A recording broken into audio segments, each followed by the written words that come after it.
हरे कृष्ण कृष्ण कृष्ण हरे हरे, हरे राम राम राम हरे हरे। गुरु ब्रह्मा गुरु विष्णु गुरुदेव महेश्वर, गुरु साक्षात् परम ब्रह्म तस्मै श्री गुरवे नमः।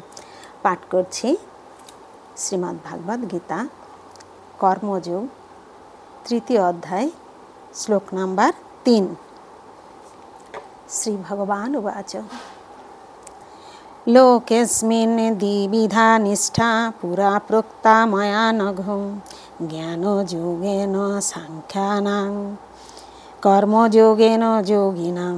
श्री भगवान उवाच परमेश्वर भगवान बोलें लोके जगते अस्मिन् द्विविधा दुई प्रकार निष्ठा निष्ठा पुरा माने पूर्वे प्रोक्ता माने उक्त होयेछे मया आमार द्वारा अनघ हे निष्पाप ज्ञान योगेन ज्ञान योगेर द्वारा सांख्यानाम अभिज्ञता लब्ध दार्शनिकदेर कर्मयोगेन भगवानेर अर्पित निष्काम कर्मयोगेर द्वारा योगिनाम भक्तदेर।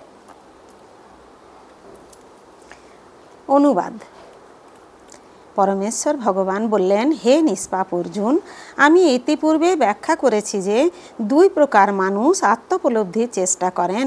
কেউ অভিজ্ঞতা লব্ধ দার্শনিক জ্ঞানের আলোচনার মাধ্যমে নিজেকে জানতে চান এবং অন্য কেউ তা ভক্তির মাধ্যমে জানতে চান।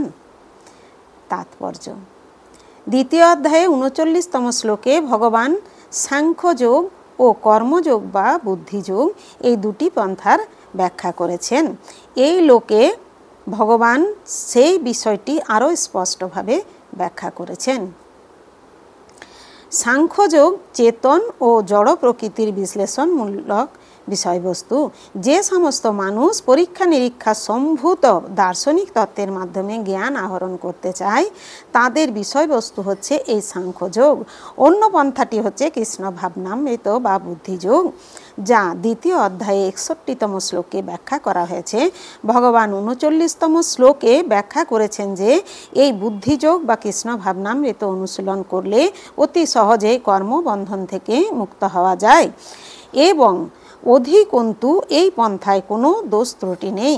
সেই তত্ত্বই 61তম শ্লোকে আরও স্পষ্টভাবে ব্যাখ্যা করে বলা হয়েছে যে ভগবান শ্রীকৃষ্ণের উপর সম্পূর্ণভাবে নির্ভর করাই হচ্ছে বুদ্ধিযোগ এবং তার ফলে দুর্দমনীয় ইন্দ্রিয়গুলিকে অতি সহজেই সংযত করা যায়।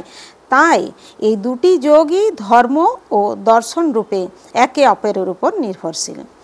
দর্শনবিহীন ধর্ম হচ্ছে ভাব প্রবণতা বা কখনো অন্ধগোড়ামি, আর ধর্মবিহীন দর্শন হচ্ছে মানসিক জল্পনা কল্পনা। অন্তিম লক্ষ্য হচ্ছেন ভগবান শ্রীকৃষ্ণ।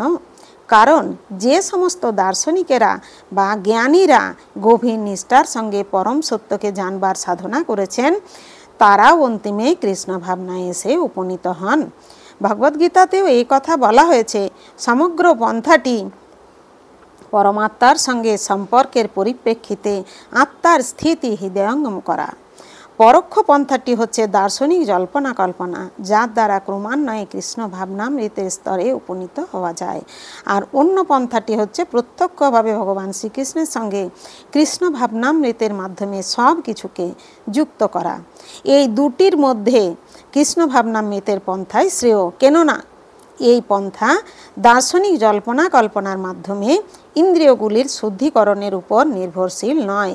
কৃষ্ণ ভাবনামৃত স্বয়ং শুদ্ধিকরণের পন্থা এবং ভক্তি নিবেদনের প্রত্যক্ষ পন্থা রূপে এটি যুগপৎভাবে সহজ ও উন্নত।